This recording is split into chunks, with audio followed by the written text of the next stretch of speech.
Hi welcome to village Siri cooking. ఈ ఛానల్ని ఆదరించిన ప్రతి ఒక్కరికి మా హృదయపూర్వక నమస్కారములు. ఇవాళ చాలా మంచి రెసిపీతోని మీ ముందుకు వచ్చానండి. చాలా బాగుంది. ఒక్కసారి ఈ విధంగా మనం ఫ్రై చేయాలి కానీ టేస్ట్ సూపర్ అండి. ఈ విధంగా ఫ్రై చేస్తే ప్రతి ఒక్కరు కూడా ఇది తినవలసిన ఫ్రై అండి. ఎలాంటి ఇబ్బందులు ఉన్నా కూడా అలాంటి వాళ్ళు జలుబు చేసినా, జ్వరం వచ్చినా, ఇంకా వేరే ఏదైనా ఆపరేషన్లు అయినా ఇలాంటి వాళ్ళు కూడా ప్రతి ఒక్కరు కూడా ఈ ఫ్రైని తినచ్చు. ఆ టైప్లో ఇది తయారు చేయబడింది. దీన్ని ఎలా చేస్తే ఆ విధంగా ఉందో ఒక్కసారి మన కిచెన్లోకి వెళ్ళి చూద్దామా. ఈ ఫ్రైని అయితే ప్రతి ఒక్కరు కూడా పత్యం కూడా లేకుండా తినచ్చండి. అంత మంచి రెసిపీ. దాని గురించి మనం గోరుచిక్కుడుగాయలని శుభ్రంగా ఒలిచి ఒక ప్రెషర్ కుక్కర్ తీసుకునేసి దాంట్లో వేసుకోవాలి. ఈ గోరుచిక్కుడుగాయలని ఒక్కొక్కటి 1 ఇంచ్ సైజులో ఇరిసి పెట్టుకుంటే చాలండి. ఆ తర్వాత దాంట్లో 1 టేబుల్ స్పూన్ సాల్ట్ వేసి 1 గ్లాసుడు అయితే నీళ్లు పోసుకోవాలి. అంటే 1 చెంబుడు పోసిన తర్వాత 1 టేబుల్ స్పూన్ ఆయిల్ వేసేసి ఈ ప్రెషర్ కుక్కర్కి మూత పెట్టేసుకోవాలి. ఎందుకంటే మనకి విజిల్స్ రావాలి కాబట్టి రబ్బరు విజిల్ అన్నీ కరెక్ట్ చూసి స్టవ్ ఆన్ చేసి స్టవ్ మీద పెట్టేసుకునేసి 2 విజిల్స్ వస్తే సరిపోతుంది. ఈ గోరుచిక్కుడుగాయలు ఏంటంటే ఈ 2 విజిల్స్ కన్నా ఎక్కువ వచ్చిందంటే చిదిరిపోతాయండి. అందుకనేసి 2 విజిల్స్ కానీ వచ్చిందంటే చూడండి ఈ టైప్లో మనకి పర్ఫెక్ట్గా ఈ విధంగా ఉడికిపోతాయండి. ఓకేనా. ఈ విధంగా ఉడికిన తర్వాత ఇప్పుడు స్టవ్ ఆఫ్ చేసేసి దీన్ని దించేసి ఇప్పుడు మనం ఏం చేద్దామంటే మిక్సీ జారీ తీసుకొని దాంట్లో 10 దాకా అయితే 1 ఎండుమిరపకాయలు అందులో వేసుకొని 1 వెల్లుల్లిగడ్డని విడదీసి దాంట్లో వేసి సాల్ట్ కొద్దిగా వేసేసుకోవాలి. వేసిన తర్వాత దీన్ని మెత్తగా పొడి కొట్టుకోవాలండి. ఓకేనా. ఈ విధంగా దీన్ని ఈ వెల్లుల్లి పొడి కొట్టిన తర్వాత ఈ విధంగా మనకి వస్తుందండి. కొంచెం బరగ్గా, మరి మెత్తగా పౌడర్ లెక్క అవసరం లేదు.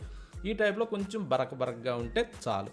ఇప్పుడు దీన్ని ఏం చేద్దామంటే తీసి పక్కన పెట్టి స్టవ్ ఆన్ చేసి ఒక ప్యాన్ అయితే పెట్టుకొని దాంట్లో 2 గంటలు ఆయిల్ వేసుకోవాలి. ఆయిల్ వేసిన తర్వాత కొంచెం వేడెక్కనిచ్చేసి దాంట్లో 1 టేబుల్ స్పూను తాలింపు గింజలు, వెల్లుల్లిపాయలను కొంచెం ముక్కులు నలిపి అందులో వేసేసుకోవాలి. 5-6 పీసులు, ఇంకా ఎక్కువ వేసినా కూడా ఇబ్బంది లేదండి.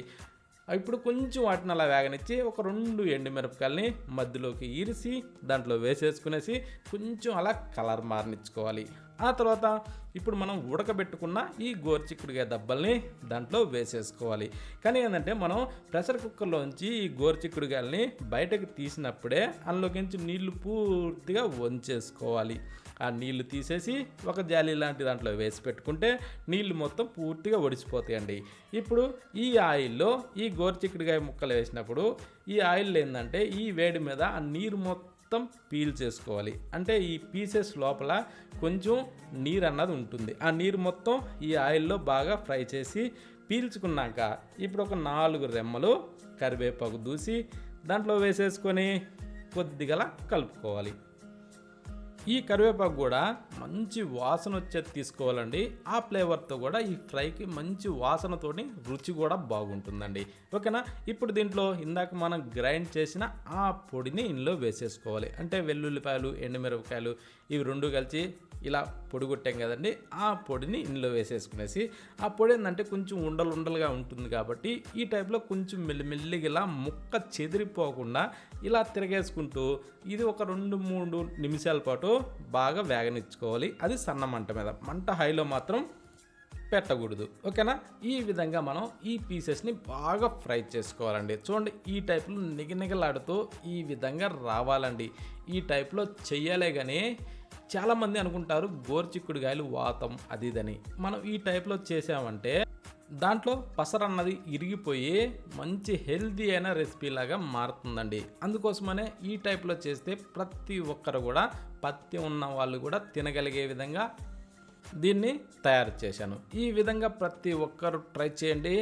ఇంటిల్ల 10 కడుపు నిండా తినచ్చండి.